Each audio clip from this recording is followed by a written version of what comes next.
Children of Invention is a dense, heartfelt story about an immigrant family by first-time director Se Chun.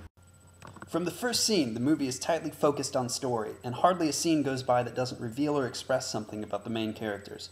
Here, one of the children emerges from the back of a sales presentation, while the camera shifts focus, emphasizing the fact that the family is on the edge of society. That point is again shown when the family appears at another sales presentation, at a palatial mansion where the mother and children become lost in the crowd. The movie becomes less subtle when it comes to a somewhat heavy-handed representation of the soft bigotry that the family faces in American society. You must be Elaine's kids. I just met your mother. She seems very nice. Would you like to go play with the other children? The other kids, the other children. Why are you talking like that? The focus of the movie is on the children, and meticulously constructed sequences show careful thought being put into the nature of the relationship. On the ride to the mall in Boston, the son looks out at the industrial and gray landscape warily. The daughter looks out with a beaming smile. When the son looks back and sees her, he's cheered enough by her youthful innocence to issue a brief smile of his own, one of the few he gives in the entire movie.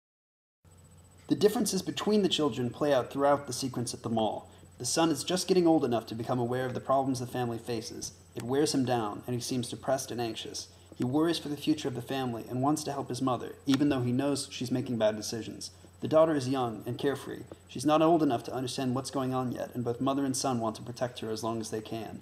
At the mall, the son rebuffs her for wanting a toy she already has. When they separate, she goes to an endless aisle of pink dolls, wanting all of them.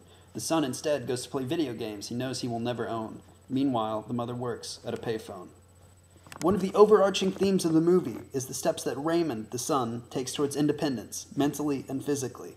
A turning point seems to be at the party, when Raymond emerges into another sales presentation, echoing the first scene. While his mother is not necessarily a bad mother, she will not always be there for them. So when she disappears for real, Raymond takes his sister to Boston, to their grandparents. There comes another high point of the movie, an intimate, almost mystical scene where Raymond's grandfather talks to him, confusing him for an elder relative. Raymond has stepped into a generational house of mirrors, learning that people came before him who also struggled, and the scene, tastefully shot, is a moment of profound personal growth for Raymond, whether he realizes it or not. When the mother is finally released from jail and reunited with her kids, it's not a happy ending. She's unnecessarily put them at risk, their prospects are no better than before, and the kids have managed to spend a lot of money. The movie ends on an uncertain note, unsettling without being over the top. The mother expresses regret and sadness and wants to be there for her kids, but it's not certain that she will be. The only real hope is that Raymond, independent beyond his years, will be able to carry himself and his sister forward. In fact, the final shots of the movie completely obscure the face of the mother, even though she's in the shot. Tight focuses on the kids alternate before it fades to black. It's rare these days that I see a movie whose every shot has a clear intended significance, and where every scene seems as meticulously constructed as the movie as a whole, and that's combined with an emotional authenticity and a strong sense of character. Children of Invention is one of the best movies I've seen so far this year.